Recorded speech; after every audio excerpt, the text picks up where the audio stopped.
Right, so this is just a short video of some concepts from 7.1. I'd like to talk about a couple of the concepts and then look at a couple of example problems. So first of all, we're looking in Chapter 7 at random variables, so we want to define a random variable.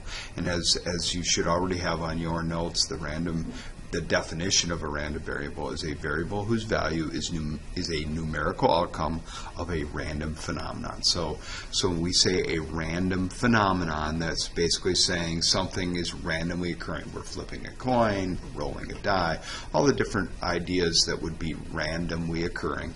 And then we're assigning a numerical value to that. So we might say the number of heads that we get if we're flipping a coin. So there's where the number comes into play. We wouldn't put down heads or tails, we'd put down the number of a certain particular outcome. So that's what we mean by a random variable. Now, a random variable can kind of take on two different forms. One is a discrete random variable and the other is a continuous random variable. What I want to start out looking at is the idea of a discrete random variable. Okay. Now, when we say a discrete random variable, what we're saying is, hey, the number of possible values that we could get is countable. It's finite. It's going to be 1, 2, or 3, or something to that effect.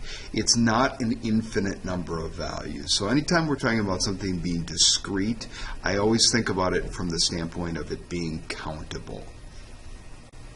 Now, if we have a discrete random variable, we can do a probability distribution on that variable. And to do that, basically what we're going to do is we're going to list all of the values that the variable can take on, all the different numbers that it could be, and then the probability for each one of those possibilities. Now, because there's a finite number of values that our variable, say x, could be, what we want to do is we want to say each of those probabilities has to be between 0 and 1. And also, if I add all of those probabilities up, because they would represent the entire sample space, they would have to be equal to 1. All right, so to take a look at this concept of discrete random variables and their probability distributions, I'd like to take a look at exercise 7.2. And 7.2 says the following: 3 children is kind of the headline of it, and it says a couple plans to have 3 children. There are 8 possible arrangements of girls and boys. For example, GGB means the first 2 children are girls and the third child is a boy. All 8 arrangements are approximately equally likely.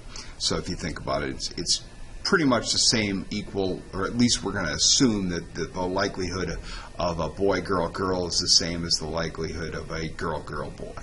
Okay? So what we want to do first of all is write down all the arrangement of the sexes of the 3 children and what is the probability of any one of these arrangements. So basically what we want to do is list our events and list each of these events and then the probability of those events occurring. Now, to do that, we're just going to think about each of the possibilities and try and arrange them in order. So, for instance, here's an example. We'll change that. And boy, boy, boy would be one of the possibilities. So what you'd want to do now is just kind of pause the video and see if you can list what all 8 of those possibilities would be. So here's what I came up with, and what I tried to do once again is I tried to stay in a nice kind of an arranged, ordered process. So I started out with 0 girls, then I did all the possibilities with 1 girl, then all the possibilities with 2 girls, and then finally the possibility of all 3 girls. Okay? So then we would want to think about each of those, the probability of each of those events. Well, they're all equally likely, and if there's 8 events, therefore the probability of all of those possible events would be 1/8. So this is kind of what we would have for that first chart there. Okay?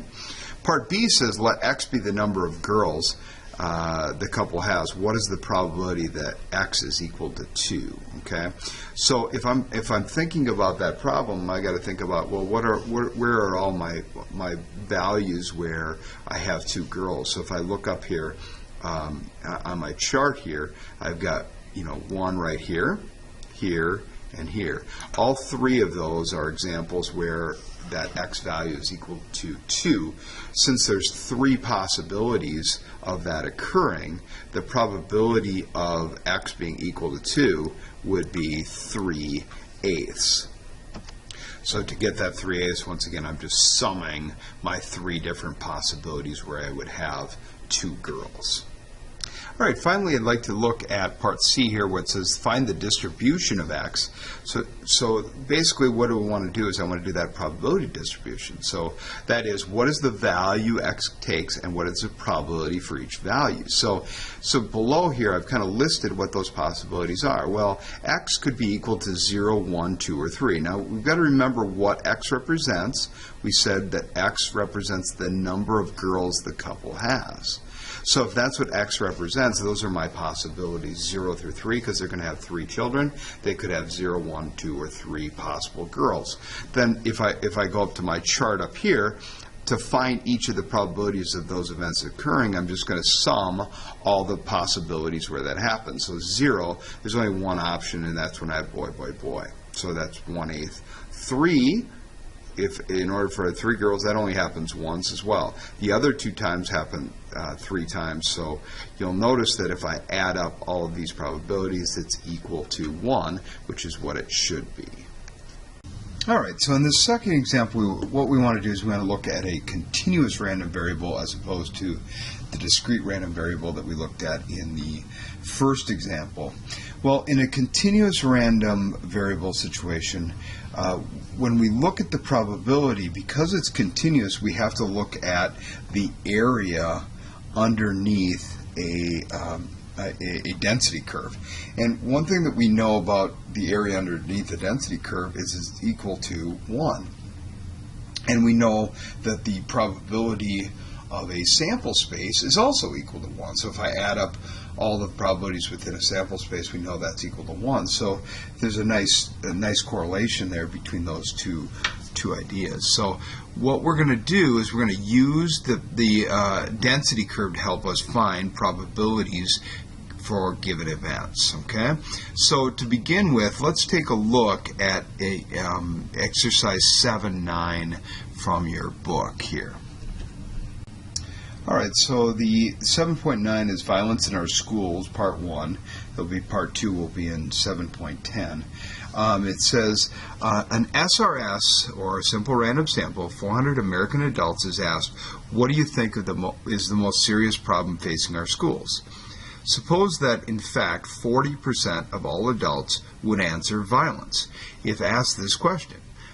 The proportion, p hat, of the sample who answered violence will vary in repeated samplings. In fact, we can assign probability to the value of p hat using the normal density curve with a mean of 0.4 and a standard deviation of 0.024. Use this density curve to find the probabilities of the following events. So I just drew an example of that density curve here. We've got our mean of 0.4. I didn't put the standard deviation on there. I probably should have. It'd be right about here, 0.024. So it's going to be 0.024 be past 0.4, so we can do it on either side. So that's what that density curve looks like. And what we're really looking for here as we're working through this is we're looking for the area underneath that density curve.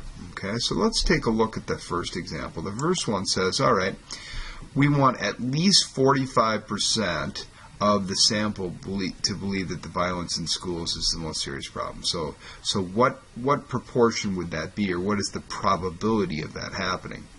Well, that means that p hat has to be greater than or equal to 0.45. Now, I can standardize this like I did right here, where I'm going to get a z-score for that, just like we did back in chapter 2, where I'm going to take 0.45 minus 0.4, the mu for, or the mean for the distribution, and then divide it by the standard deviation, which is going to give me a z-score of 2.08, which means that we're looking at the values that are a little bit more than 2 standard deviations from the mean. Okay, so we're kind of way out here in this right tail.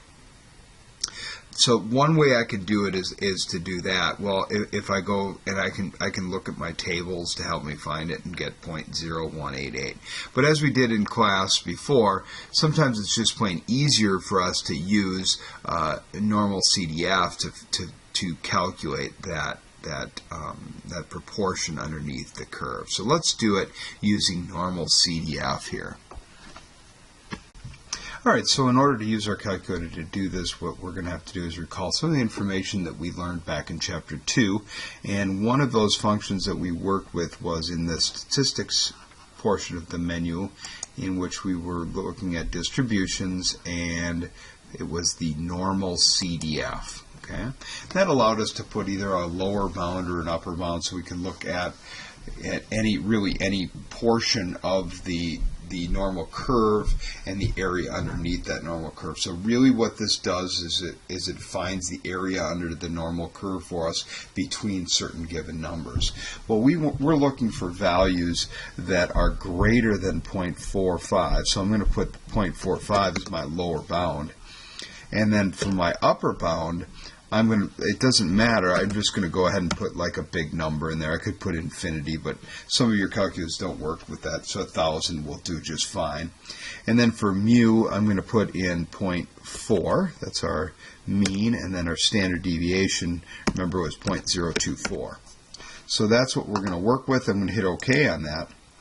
And you'll notice that it comes up with a value of 0.01861, which is basically what we found doing it by standardizing it and getting a z-score and then going to the table to find our table value. So it works both ways. Most of you, when we were working in Chapter 2, tended to like using your calculator to do that problem. All right, part B of this problem will work very similar. It just says we're looking for the probability that less than 35% of the sample believes that violence is the most serious problem. So once again, I can go to my calculator. I can go ahead and go to statistics, distribution, normal CDF. But this time, I want my lower bounds to be like negative 1,000. And I'm looking at an upper bound of 0.35. Same mu and standard deviation, and the area under the curve in that particular instance is about 0.167, okay, 167,493. So that would be the answer for part B of that problem. All right, finally let's do part C, which just says the sample proportion is between 0.35 and 0.45. So now I have both a lower and an upper bound that's not at either one of the tails, and we want to know what the probability is for that possibility. So basically what we're doing is we're looking at 0.5 on either side of the mean there.